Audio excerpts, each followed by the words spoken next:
Assalamualaikum warahmatullahi wabarakatuh. Perkenalkan, nama saya Linda Normalita, mahasiswi STAIN angkatan 2019 dengan NIM 2190302186. Saya dari kelas C Malam. Saya akan menjelaskan langkah-langkah mengembangkan konsep bisnis. Terdapat 5 langkah dalam mengembangkan konsep bisnis. Langkah yang pertama, menentukan produk yang akan dibuat konsep bisnisnya. 2. Identifikasi target pasar. 3. Identifikasi alasan pengembangan produk. 4. Mengembangkan fitur spesial. Dan yang kelima, identifikasi tim manajemen perusahaan. Langkah yang pertama, menentukan produk yang akan dibuat konsep bisnisnya. Terdapat 3 kriteria pada langkah ini. Yang pertama, nama produk atau jasa. Diidentifikasi berdasarkan karakteristiknya. 2. Deskripsi produk atau jasa. Diidentifikasi dengan berdasarkan tuntutan pemangku kepentingan, singkat, jelas, dan kata kunci. Kemudian yang ketiga, bentuk paket penjualan. Diidentifikasi berdasarkan kebutuhan pemangku kepentingan, hasil rekaman, satuan, dan atau paket.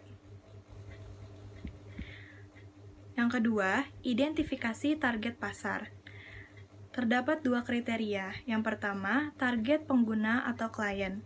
Diidentifikasi berdasarkan kemungkinan yang dapat menikmati produk atau jasa. Dengan rekaman hasil, pemasaran massal. Pemasaran tidak didiferensiasi.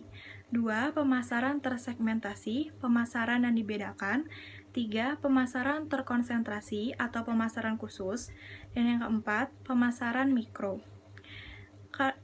Kriteria yang kedua adalah target lokasi pemasaran.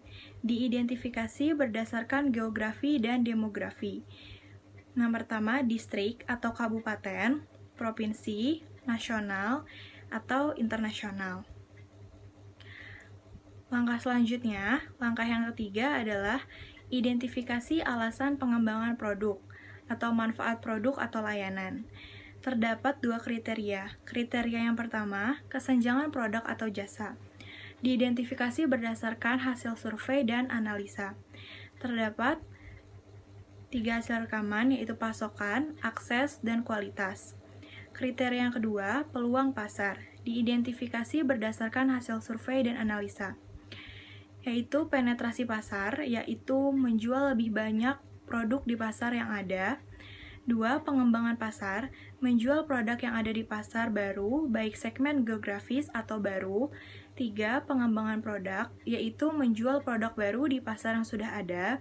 Dan yang 4, diversifikasi, yaitu menjual produk baru di pasar baru. Langkah selanjutnya, langkah yang keempat adalah mengembangkan fitur spesial. Mengembangkan fitur spesial terdapat 4 kriteria, yaitu 1. Tujuan produk atau jasa, dan penggunaan diidentifikasi berdasarkan survei dan analisa. Apakah produk kenyamanan, yaitu ini adalah jenis produk yang dibeli konsumen berulang kali. 2. Produk belanja. Produk belanja adalah konsumen biasanya menghabiskan lebih banyak waktu untuk membandingkan berbagai opsi dalam kategori produk belanja. Yang keempat, produk khusus, yaitu produk ini biasanya ditentukan oleh merek dan membuatnya. Yang keempat, produk yang dipikirkan pembeli. Konsumen biasanya tidak mencari produk ini karena mereka tidak tahu bahwa mereka membutuhkannya.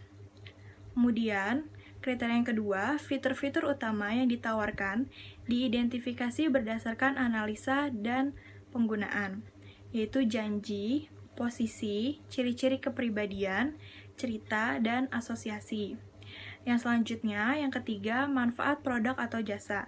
Diidentifikasi sesuai pemangku kepentingan. Apakah terdapat manfaat kesehatan, manfaat kenyamanan, manfaat keamanan, atau manfaat yang lainnya. Dan yang keempat, reliabilitas produk atau jasa. Diidentifikasi sebagai jaminan keberlangsungan pengembangan bisnis, yaitu ada ruang lingkup rencana, area bisnis utama, fungsi kritis, ketergantungan antara berbagai area bisnis dan fungsi, serta waktu henti yang dapat diterima untuk setiap fungsi kritis. Dan selanjutnya, ini adalah langkah yang terakhir dalam mengembangkan konsep bisnis, yaitu mengembangkan tim manajemen. Mempunyai dua kriteria. Yang pertama, personal branding consultant. Diidentifikasi berdasarkan portofolionya, yaitu seperti portofolio, penghargaan, sertifikat, dan juga pengakuan dari masyarakat. Kemudian kriteria yang kedua, kualifikasi tim. Diidentifikasi sesuai kerangka kualifikasi nasional. Kualifikasi tim ini dapat dilakukan level kerangka kualifikasi antara 1 hingga 9, level okupasi, dan level-level lainnya. Sekian penjelasan saya mengenai pengembangan konsep bisnis. Terima kasih. Wassalamualaikum warahmatullahi wabarakatuh.